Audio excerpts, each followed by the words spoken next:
श्री शिव के द्वारा गोलोक धाम में श्री विष्णु का गोपेश के पद पर अभिषेक तथा उनके प्रति प्रणाम का प्रसंग सुनकर श्री राम का सती के मन का संदेह दूर करना, सती का शिव के द्वारा मानसिक त्याग।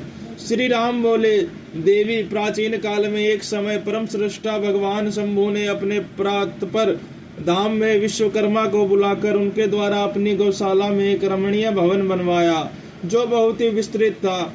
उसमें एक श्रेष्ठ सिंहासन का भी निर्माण कराया। उस सिंहासन पर भगवान शंकर ने विश्वकर्मा द्वारा एक छत्र बनवाया, जो बहुत ही दिव्य, सदा के लिए अद्भुत और परम उत्तम था।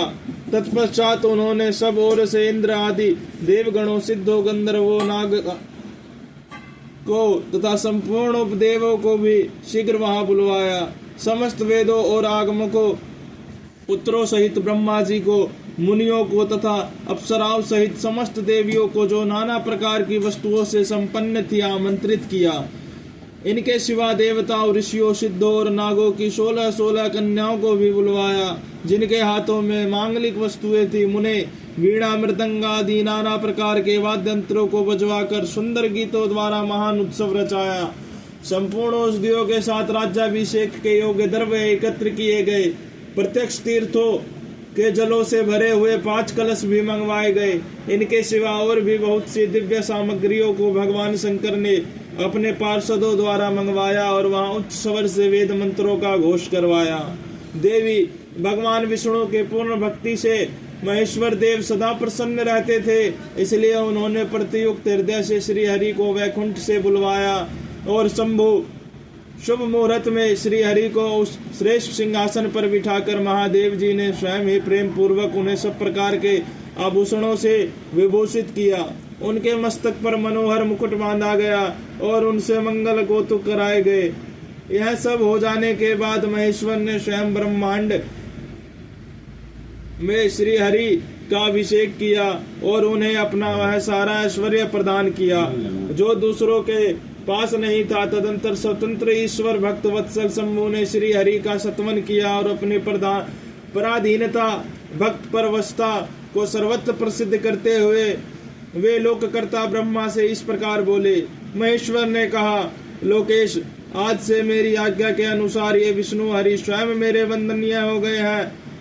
इस बात को सभी सुन रहे हैं। तात तुम संपूर्ण देवता आदि के साथ इन श्री हरि को प्रणाम करो और ये वेद मेरी आज्ञा से मेरी ही तरह इन श्री हरि का वर्णन करें। श्री रामचंद्र कहते हैं, देवी, भगवान विष्णु की शिव भक्ति देखकर प्रसन्नचित हुए वरदायक भक्त वत्सल रुद्रदेव ने उपयुक्त बात कहकर स्वयं ही श्री गरुड़ध्वज को प्रणाम किया। तदंतर ब्रह्मा आदि देवताओं, मुनियों और सिद्धि आदि ने भी उस समय श्री हरि की वंदना की। इसके बाद अत्यंत प्रसन्न हुए भक्त वत्सल महेश्वर ने देवताओं के समक्ष श्री हरि को बड़े बड़े वर प्रदान किए।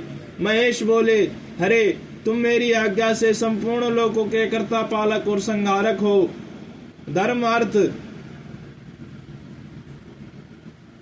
और काम के दाता तथा दुर्नीति अथवा अन्याय करने वाले दुष्टों को दंड देने वाले हो।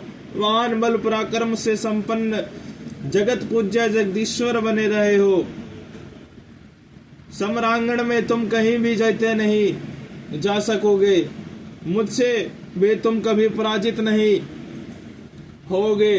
तुम मुझसे मेरी ही दी हुई 3 प्रकार की शक्तियां ग्रहण करो। एक तो इच्छा आदि की सिद्धि, दूसरी नाना प्रकार की लीलाओं को प्रकट करने की शक्ति और तीसरी 3 ही लोकों में नित्य स्वतंत्रता। हरे, जो तुमसे द्वेष करने वाले हैं वे निश्चय ही मेरे द्वारा परितन पूर्वक दंडनीय होंगे। विष्णु, मैं तुम्हारे भक्तों को उत्तम मोक्ष प्रदान करूंगा। तुम इस माया को भी ग्रहण करो, जिसका निवारण करना देवता आदि के लिए भी कठिन है तथा जिससे मोहित होने पर यह विश्व जडरूप हो जाएगा। अरे, तुम मेरी बाएं भुजा हो और विधाता दाहिनी भुजा है। तुम इन विधाता के वे उत्पादक हो, पालक होगे। मेरा हृदय रूप जो रुद्र में है वही मैं हूँ, इसमें संशय नहीं है। वह रुद्र तुम्हारा और ब्रह्मा आदि देवताओं का भी निश्चय ही पूज्य है। तुम यहाँ रहकर विशेष रूप से संपूर्ण जगत का पालन करो नाना प्रकार की लीलाएं करने वाले विभिन्न अवतारों द्वारा सदा सबकी रक्षा करते रहो। मेरी चिन्मय धाम में तुम्हारा जो यह परम वैभवशाली और अत्यंत उज्जवल स्थान है वह गोलोक नाम से विख्यात होगा। हरे भूतल पर जो तुम्हारे अवतार होंगे वे सबके रक्षक और मेरे भक्त होंगे। मैं उनका अवश्य दर्शन करूंगा, वे मेरे वर से सदा प्रसन्न रहेंगे। श्री रामचंद्र जी कहते हैं, देवी इस प्रकार श्री हरि को अपना अखंड ऐश्वर्य सौंप कर उमा वल्लभ भगवान हर स्वयं कैलाश पर्वत पर रहते हुए अपने पार्षदों के साथ स्वच्छंद क्रीड़ा करते हैं। तभी से भगवान लक्ष्मीपति वहां गोप वेश धारण करके आए और गोप गोपी तथा गौओं के अधिपति होकर बड़ी प्रसन्नता के साथ रहने लगे। वे श्री विष्णु प्रसन्नचित हो समस्त जगत की रक्षा करने लगे। वे शिव की आज्ञा से नाना प्रकार के अवतार ग्रहण करके जगत का पालन करते हैं। इस समय वे श्री हरि भगवान शंकर की आज्ञा से 4 भाइयों के रूप में अवतीर्ण हुए। उन 4 भाइयों में सबसे बड़ा मैं राम हूँ, दूसरे भरत है, तीसरे लक्ष्मण है और चौथे भाई शत्रुघ्न है। देवी मैं पिता की आज्ञा से सीता और लक्ष्मण के साथ वन में आया तथा यहाँ किसी निशाचर ने मेरी पत्नी सीता को हर लिया है और मैं विरही होकर भाई के साथ इस वन में अपनी प्रिया का अन्वेषण करता हूँ। जब आपका दर्शन प्राप्त हो गया तब सर्वथा मेरा कुशल मंगल ही होगा। माँ सती आपकी कृपा से ऐसा होने में कोई संदेह नहीं है। देवी निश्चय ही आपकी ओर से मुझे सीता की प्राप्ति विषयक वर प्राप्त होगा। आपके अनुग्रह से उस दुख देने वाले पापी राक्षस को मारकर मैं सीता को अवश्य प्राप्त कर लूंगा।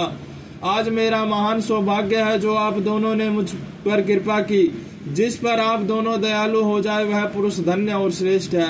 इस प्रकार बहुत सी बातें कहकर कल्याणमय सती देवी को प्रणाम करके रघुकुल शिरोमणि श्री राम उनकी आज्ञा से उस वन विचरने लगे। पवित्र हृदय वाले श्री राम की यह बात सुनकर सती मन ही मन शिव भक्ति परायण रघुनाथ जी की प्रशंसा करते हुए बहुत प्रसन्न हुई, पर अपने कर्म को याद करके उनके मन में बड़ा शोक हुआ। उनकी अंग कांति फीकी पड़ गई।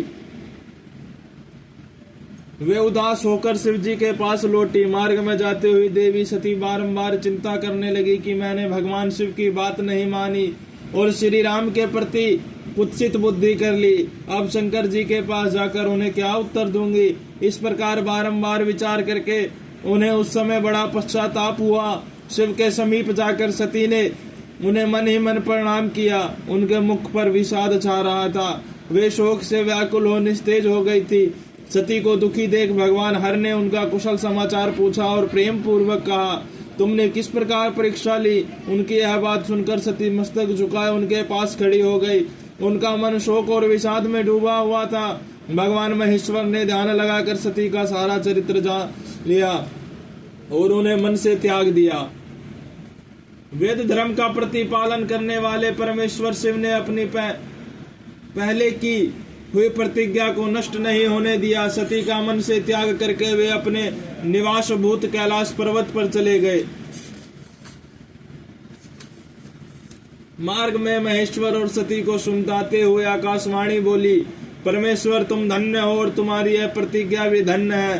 तीनों लोकों में तुम्हारे जैसा महायोगी और महाप्रभु दूसरा कोई नहीं है। वह आकाशवाणी सुनकर देवी सती की कांति फीकी पड़ गई। उन्होंने भगवान शिव से पूछा, नाथ मेरे परमेश्वर आपने कौन सी प्रतिज्ञा की है बताइए। सती के इस प्रकार पूछने पर भी उनका हित चाहने वाले प्रभु ने पहले अपने विवाह के विषय में भगवान विष्णु के सामने जो प्रतिज्ञा की थी उसे नहीं बताया। मुने उस समय सती ने अपने प्राण वल्लभ पति भगवान शिव का ध्यान करके उस समस्त कारण को जान लिया जिससे उनके प्रियतम ने उन्हें त्याग दिया था। शंभु ने मेरा त्याग कर दिया। इस बात को जानकर दक्ष कन्या सती शीघ्र ही अत्यंत शोक में डूब गई और बारंबार सिसकने लगी। सती के मनोभाव को जानकर शिव ने उनके लिए जो प्रतिज्ञा की थी उसे गुप्त ही रखा और वे दूसरी बहुत सी कथाएं कहने लगे। नाना प्रकार की कथाएं कहते हुए वे सती के साथ कैलाश पर जा पहुंचे और श्रेष्ठ आसन पर स्थित हो चित्तवृत्तियों के निरोध पूर्वक समाधि लगा अपने स्वरूप का ध्यान करने लगे। सती मन में अत्यंत विषाद ले अपने उस धाम में रहने लगी। मुने शिवा और शिव के उस चरित्र का कोई नहीं जान सकता। महामुने स्वेच्छा से शरीर धारण करके लोक लीला का अनुसरण करने वाले उन दोनों प्रभु का इस प्रकार वहां रहते दीर्घ काल व्यतीत हो गया। तत्पश्चात उत्तम लीला करने वाले महादेव जी ने ध्यान तोड़ा। यह जानकर जगदम्बा सती वहां आई और उन्होंने व्यतीत हृदय से शिव के चरणों में प्रणाम किया। उदार चेता शंभु ने उन्हें अपने सामने बैठने के लिए आसन दिया और बड़े प्रेम से बहुत सी मनोरथ कथाएं कही। उन्होंने वैसे ही लीला करके सती के शोक को तत्काल दूर किया। वे पूर्ववत सुखी हो गई। फिर भी शिव ने अपनी प्रतिज्ञा को नहीं छोड़ा। तात परमेश्वर शिव के विषय में यह कोई आश्चर्य की बात नहीं है, समझनी चाहिए। मुनि लोग शिवा और शिव की ऐसी ही कथा कहते हैं। कुछ मनुष्य उन दोनों में वियोग मानते हैं, परंतु उनमें वियोग कैसे संभव है? शिवा और शिव के चरित्र को वास्तविक रूप से कौन जानता है? वे दोनों सदा अपनी इच्छा से खेलते और भांति भांति की लीलाएं करते हैं। सती और शिव वाणी और अर्थ की भांति भांति एक दूसरे से नित्यंत संयुक्त है। उन दोनों में वियोग होना असंभव है। उनकी इच्छा से ही उनमें लीला वियोग हो सकता है।